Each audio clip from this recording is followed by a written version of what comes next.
Thanks for choosing this podcast. I'm Emma Goswell and I'm your host for Coming Out Stories. We're a podcast from What Goes On Media and we pretty much do what the name suggests. We bring you real life stories from right across the LGBTQ plus spectrum every single fortnight. I've been lucky enough to sit down with people from all over the globe to hear about those intimate moments when people have discovered who they really are and when they felt brave enough to share that information with a friend or family member. Please do follow us on the socials. We are at Come Out Stories on X, previously Twitter, and we are Coming Out Stories Pod on the gram. And stay listening to find out how you could work with us. Time now, though, to hear from a sporting and trans icon. Yes, you don't hear from enough of them, do you? Verity Smith is Chief Diversity Officer for the World Barbarians and Transport Inclusion Manager for the brilliant charity Mermaids. He plays wheelchair rugby for the Leeds Rhinos and is passionate about the sport. I started him by asking how he identified. I identify as a trans man. I sort of always was masculine, never really feminine or anything like that. So a lot of people make comments to say that I pass too well, but I hate that saying. Yeah, why? I mean, that's an odd thing to say, you pass too well. Why would somebody say that? A lot of people say because of the beard and the way that I speak and the way that I act and the way that I look. And I think that people need to sort of think about it doesn't matter that way. It's about who you are and who you feel rather than trying to look at other people and trying to be like them. Just be your own self. And I think being your authentic self as well.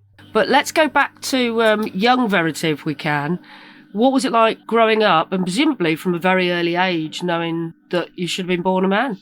My earliest recollections were being about 5. My sister was very, very girly. She always wanted the dolls, she wanted toys, she wanted the nail varnish kits and all that sort of stuff. And none of that ever interested me. My mum would get toys. My grandma would take them back with the receipts to the shop and buy me stuff that I would play with.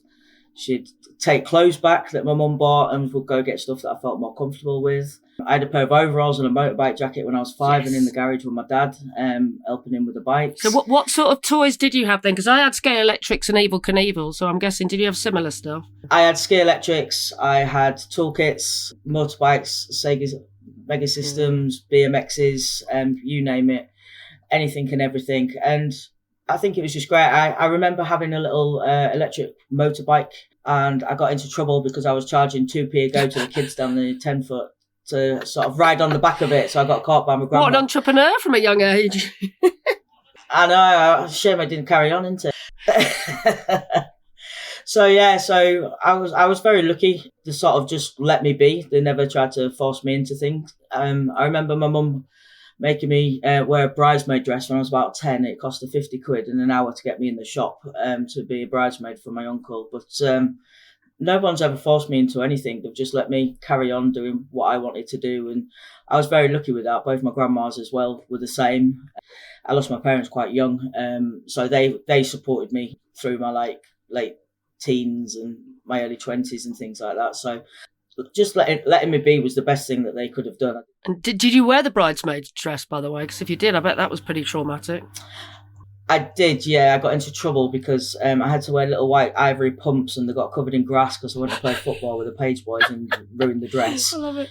So they gave up asking any questions after that or asking me to do anything. So it's interesting. It sounds like your grandma was, more on the page than your mum was. She kind of accepted you as being trans, even though she probably wouldn't have used that word from the get-go. Yeah, well, we were talking about it last year and she said that she'd always known, but she said I had to find out for myself. I said, well, you could have told me back then, couldn't you? And it just saved a lot of hassle.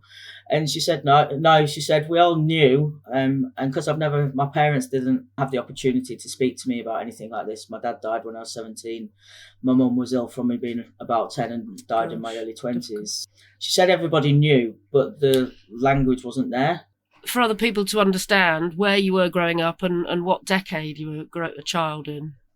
So I was born in 1981. I came out in 1993, 94 as a lesbian because I knew I was different.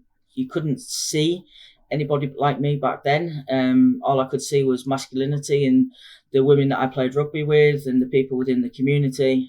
So I sort of carried on down that route. I knew it wasn't me, but I knew there was something different. And was there a sense, do you think, it would have been the 80s or the 90s, that you were just a tomboy? Because, that's what everyone called me, and that's, pretty much what I was. I was a tomboy who then grew up to be a lesbian, but was that what people assumed you were? Yeah, I got called a tomboy quite a lot, and people would make jokes saying, do you want to be a boy? You're not a girl, and sort of like all those comments. And it was quite hard because I knew I wanted to be a boy, but I didn't know how to say that. My dad was a paramedic, my mum was a paediatrics nurse, and even they didn't have the language. So I was quite lucky. I grew up in Hull on the East Coast.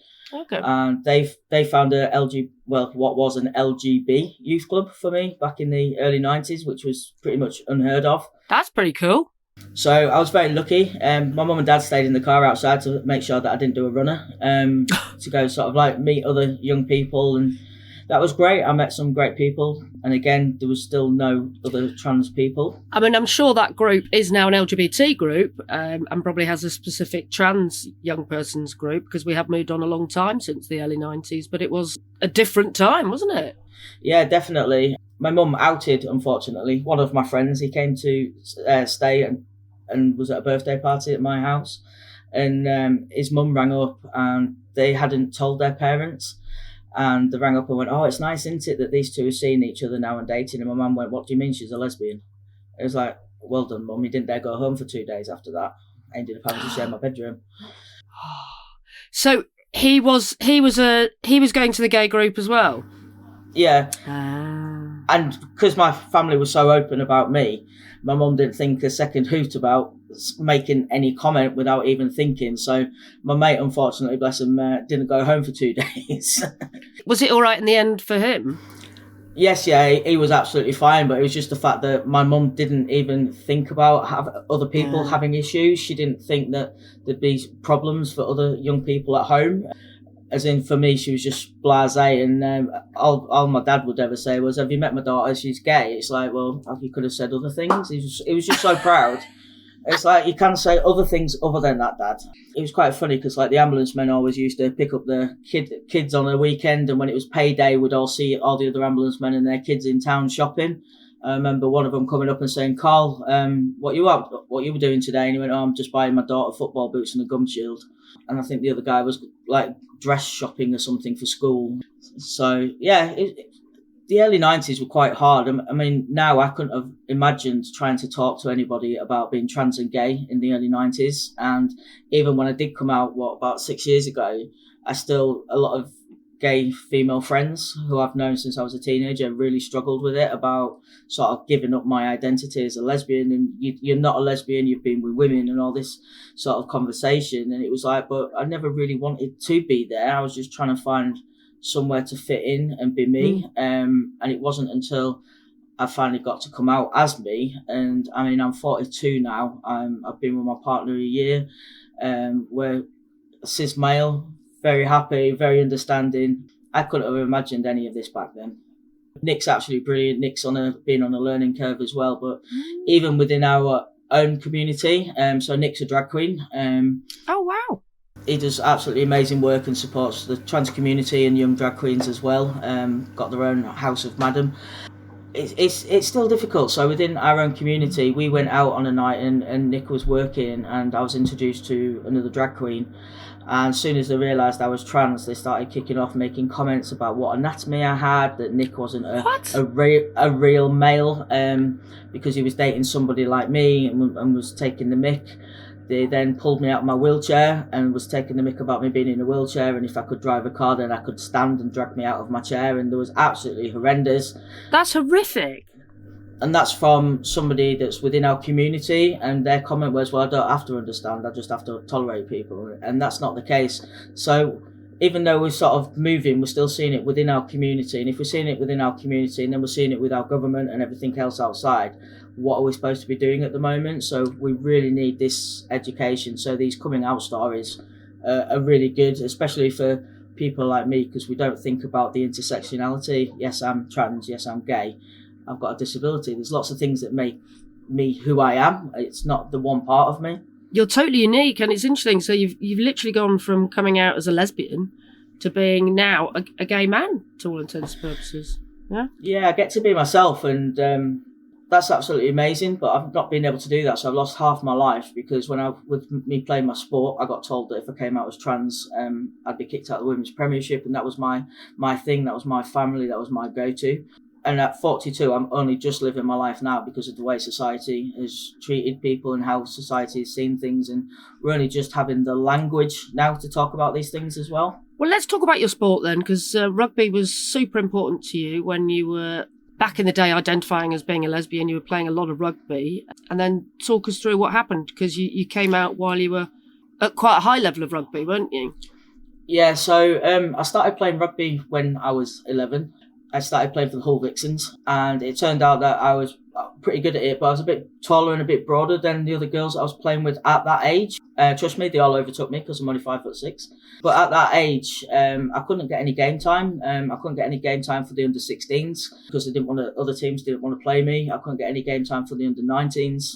So one of the players rang my dad and said, look, is there any chance that you'd let her play for open age for the women's team? My dad said, well, if she can hold her own, then why not? And I started training with the women's team. My first game, I went out and my own coach had to play for the opposition because they were short of players.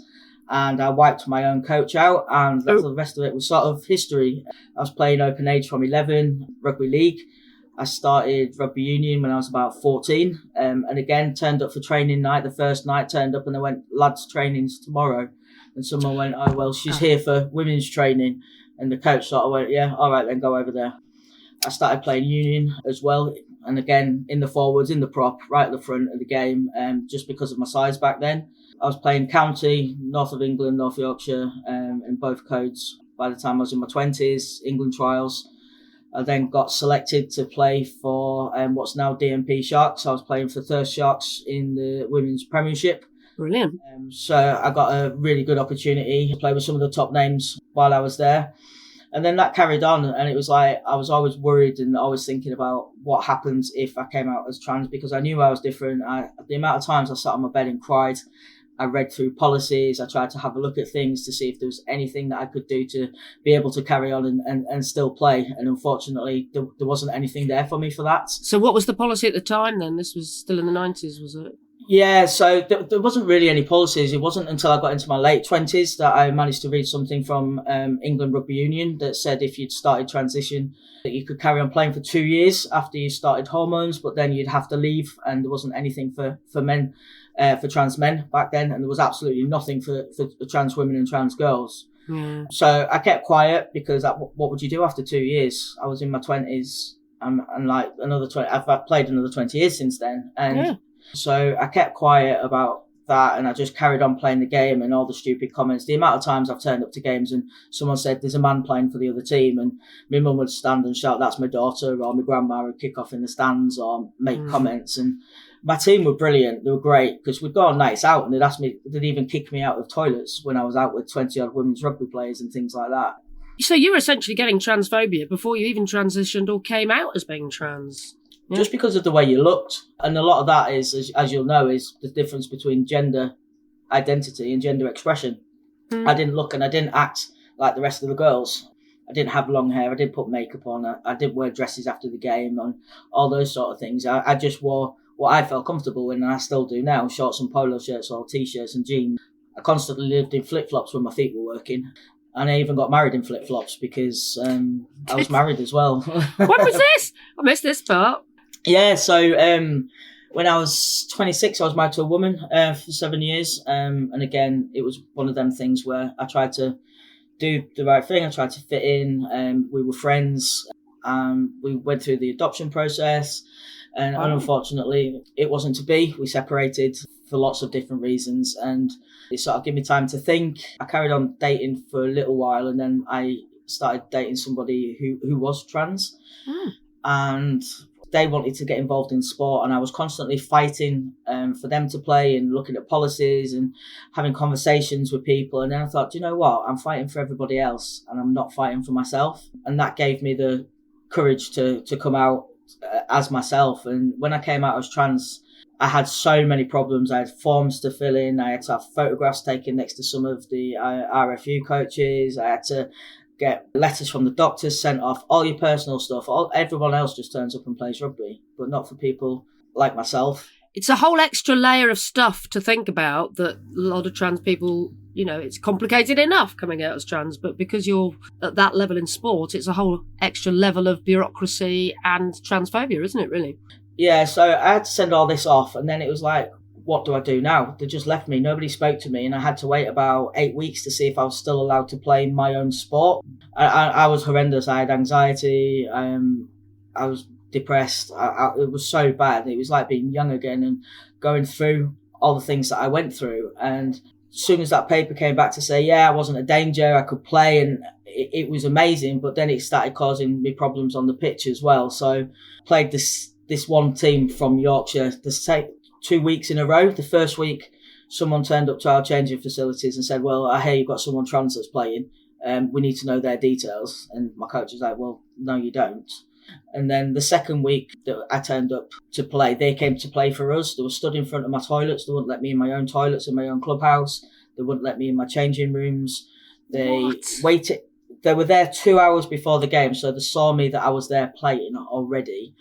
And 10 minutes before we started to play, they came out with a letter that they said was from the RFU to say that I couldn't play because I was a danger.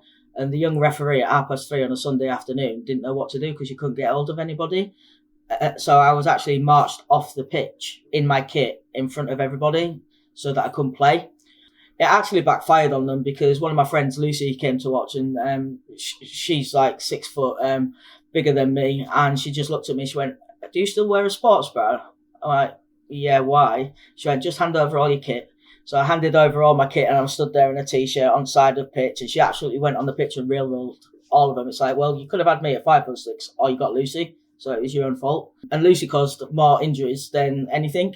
God. So it just shows, like, my argument is I've played 32 years. I'm more technical. I was a better player that way, not because of my size or the fact that I was on testosterone, because what a lot of people don't realise is I had a hysterectomy as well when I was 22, and I went through early menopause at 19. So I've been on bits of testosterone anyway, but it wasn't a problem until the word trans came into it.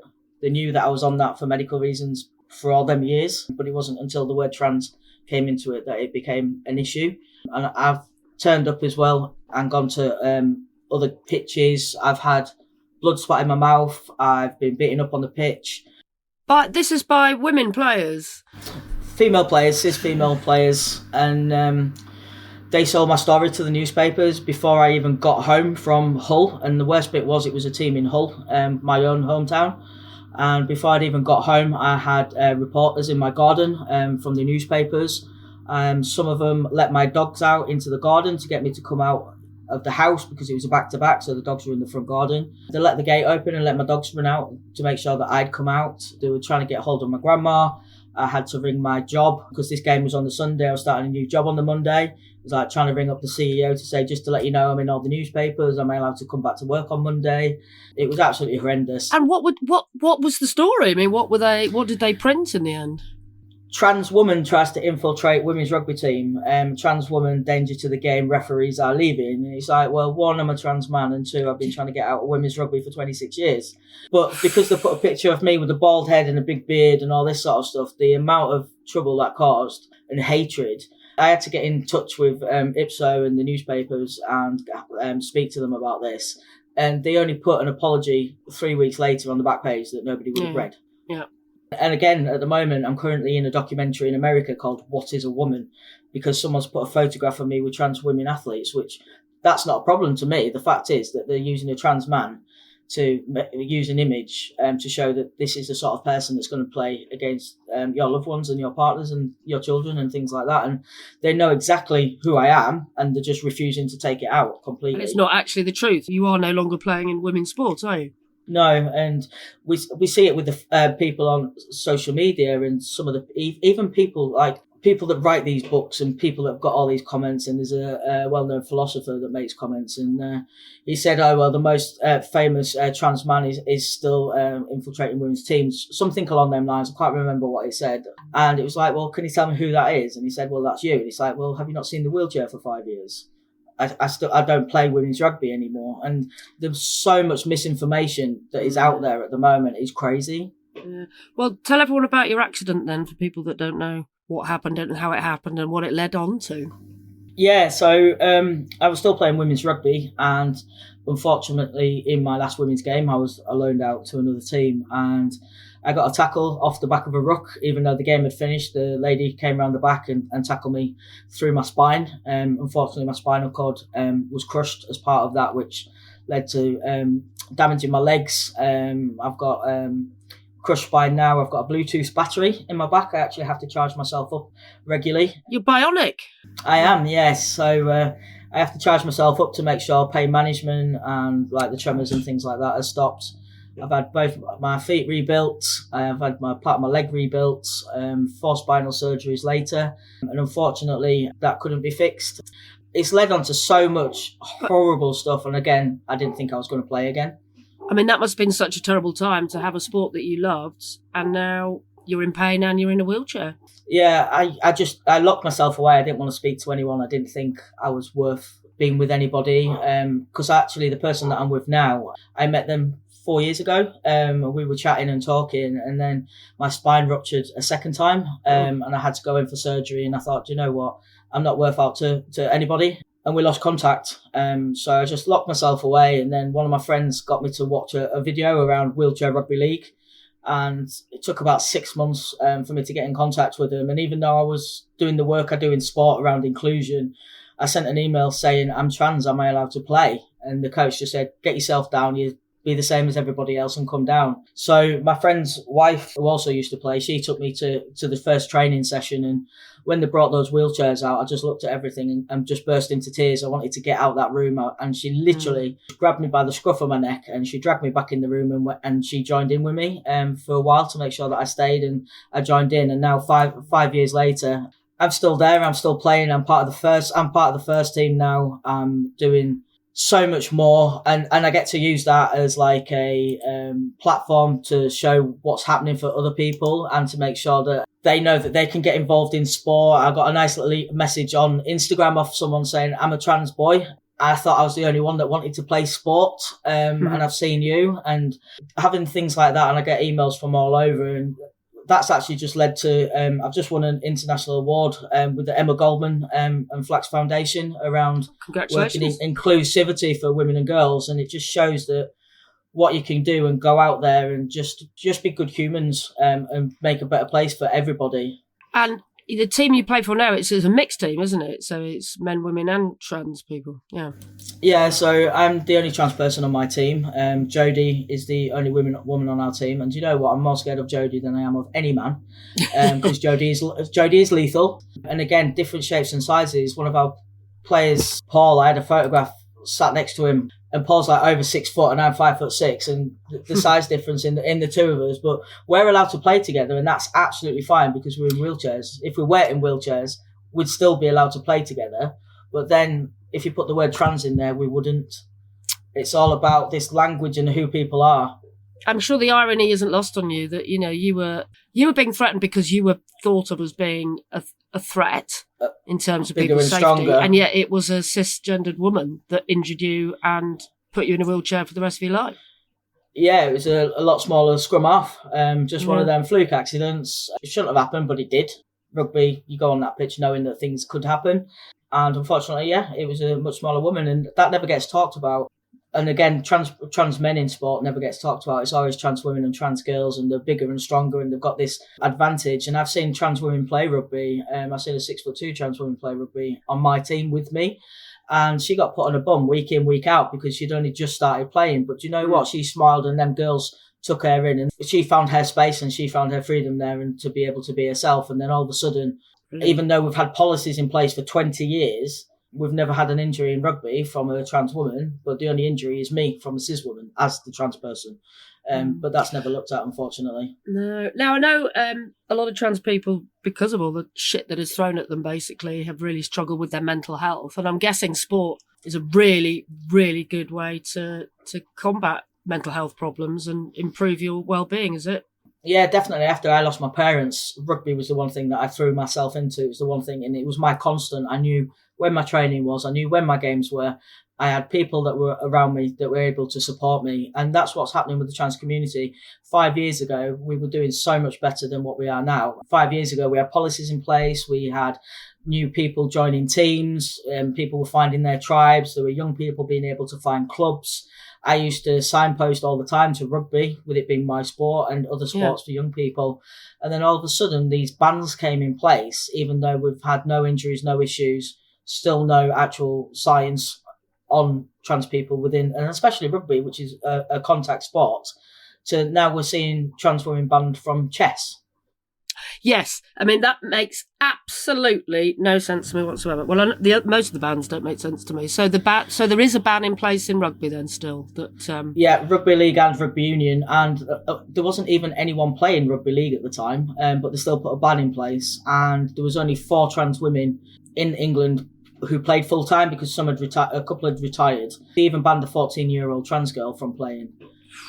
We're taking people's safe spaces away from them. And who are making these decisions, and why do you think are they making those decisions? So some of them are the international governing bodies, some of them are the national governing bodies themselves. And what we're seeing now is a massive uptake from these gender critical voices who are getting involved in these sports spaces without any actual sports background, any endocrinology, any science background, anything. We've seen sports bodies being threatened with legal action. We see pylons when people send surveys out to their current participants. And it's just absolutely been horrendous what's actually been put out there. It's about getting that correct information and listening to the people that are involved. But unfortunately, NGBs just don't want to get involved because they seem to think it's too complicated for them. But we've had policies for 20 years and people have been playing. Now, you work for the brilliant charity Mermaids, and I know it's really important to you, isn't it, to work with young trans and non-binary people and get them involved in sport. Why is that work so important for you? The work that we've been doing is to make sure that young people know that they can go out there, they can grow into young adults, they can get involved, they can make friends. And we think that sport's just about getting fit or learning the rules. And sport really is so much more than that we take into our adult life. It's teamwork, it's peer support, it's problem solving, and we take that into our adult lives. And if we're cutting that off from a demographic of young people, how are we going to support them already when we already know that adult trans communities are struggling to find work and get support themselves and are missing out? So we're missing a whole demographic of young people, and we're going into a future that I believe isn't binary. It never has been binary. So these young people have always existed. It's just the way that the world has pushed them or shut them out. So we need to make sure that they're getting the support and they're getting every opportunity the same as anybody else is, because at the end of the day, if we take the word trans away, they're just children. They want to go out there, they want to make friends, they want to try different sports, and it should be for everybody. And I wouldn't be where I am today without my sport. I can definitely say that, because when I thought I was going to lose my sport after I lost my parents and everything, I wouldn't be here now. I did have really bad mental health and I did contemplate not being here. So for a lot of people, that gives them their family and their tribe, as we'd say. Were your parents still alive when you did come out as trans then? Were you able to have that conversation with them? I wasn't, no. They, as I say, they passed before then. So when I came out, I was really worried about what my parents would have thought. So I got in contact with my dad's best mate and my mum's best mate and said, look, what do you think my parents would have said? And they just said that they'd have been proud of me and always taught me to do what's right by everybody else. My grandma said as well that my parents would have been proud of me when I won the first sports award like 5 years ago and things like that. And she just turned around and said, look, we always knew you were different, but you just needed to find that for yourself. And my grandma, when I came out as trans, I said to her, I waited all these years to have this conversation. You have all these arguments in your head that you're going to put to them. I said to my grandma, I said, what would you say if I said I wasn't a girl, I've never been a girl, and I wanted to have the top surgery and all that sort of stuff? And she just turned around and she went, do I call you Fred now or what? And walked off. I was like, it's like, did that just happen? Because she's the most argumentative person in the world. And she said nothing and walked off. She's been my big supporter and everything. And when we talk about people not learning pronouns and names, she's the worst. She's in her 80s now and she gets all my friends' pronouns right, but not mine. But she's now slowly ticking it in. I won a national award in 2018. We did a documentary and it was called Prop Star Award. And they videoed her and my team at the time, and she's on live on TV, 28,000 people in Twickenham, and she's on the big screen, and she's like, I'm so proud of her, and she's done this, and I'm like, oh, here we go. And even when we go shopping to Tesco, she's like, she'll pay, and they'll all look at me. I go, she's got dementia. I'm like, it's like, if you show me up, I'll show you up. But even though that I'm in my wheelchair now, she still takes the mick out of me. If she wants to get somewhere, she pushes me out the way. Or if she wants to get to somewhere first, she'll put my brakes on and then leg it. She's horrendous. But it sounds like you have a great relationship. Yeah, we have a love-hate. I'm 42 now, and she's been there at every Barney, everything that's hit the newspapers, the TV, everything. She's been there for all of it. So did you decide to not change your name? Were you called Verity before? I was, yeah. So the laughing joke was my mum called me Verity because it was in a book she was reading at the time, and she didn't think anybody would be able to shorten it. So I got called Vez from being about 5. And then as I got older, people started calling me V as well, because it was so much easier to shout V or Vez for the rugby ball than to shout Verity. Yeah. So when I did transition, my 2 grandparents, my dad's mum's no longer with us, but my 2 grandparents together said, look, would you take your dad's name as respect? So my middle name is now Carl, after my dad. I did change that for them. And that's the only thing they've asked of me through all of this was, would I take my dad's name? Yeah. So Verity Carl. Wow. But it's quite funny because a lot of people just shout Carl at me now if I go to appointments. It's like, no, it's Verity. And I got a hire car delivered yesterday, and my partner and my friend came downstairs because they sort of went, ooh, because the guy that turned up, he went, oh, I'm looking for Verity, but you're definitely not that person, are you? I went, don't make assumptions. Yes, I am. Yep. And then his face just dropped, and then my partner and my friend were stood at the door because they were like, here we go. Because I don't back down. I bet it does cause some confusion, yeah. It does. On my emails, I have my pronouns as he, him. Otherwise, if I turn up with the name Verity, people assume that I'm a tiny little blonde girl that's going to come walking into a room, and I've got a bald head, a beard, and I'm coming in a wheelchair. So it's like, don't make assumptions about who you're speaking to. That's brilliant. You are a walking contradiction that's there to make people think, I think, aren't you, really? So wonderful. Right, I always like to end by asking people for some tips, some advice. You know, there will be young trans people listening to this podcast who might want some guidance for someone that's, you know, been through it and come out the other side and is living a really successful, happy life. What would you say to them? Just don't put yourself in a box. Don't try and put a word to your gender or your sexuality. Just be yourself. Just go with that flow. You find out who you are, what you like, who your people are. For me, I came out as a lesbian, even though that wasn't right. There wasn't anything there when I was young. There's no right or wrong way to do something. Just go out there, be yourself.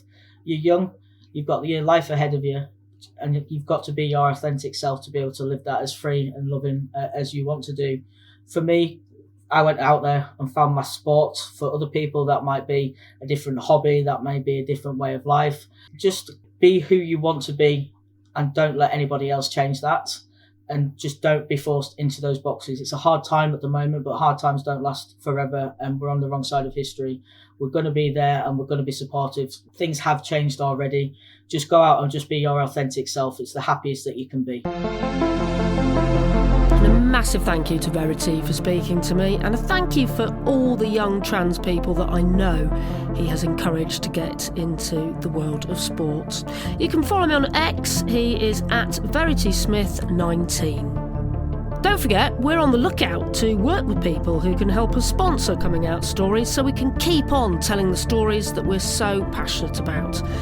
So if you know of a business or an organisation that could help us, just go to our website. That's comingoutStoriesPodcast.com and click on the Work With Us tab. We really would appreciate it. Now, next episode, you're going to hear from our first ever great-great-grandmother. Anne came out as a lesbian slightly later in life after being married to a man and having 2 children. She's been with her partner for 36 years and says that although her parents were reluctant to accept them as a couple, her own parents were unfazed and welcomed the pair into their home. My family were totally different, you know, they totally accepted Joyce. We were at my mum and dad's and Joyce was saying something to my dad and he said, I don't know, you'll have to ask your mother. Meaning my mother. Oh. Do you know what I mean? And I just thought, yes, that's how it is. They just totally accepted her right from the very beginning.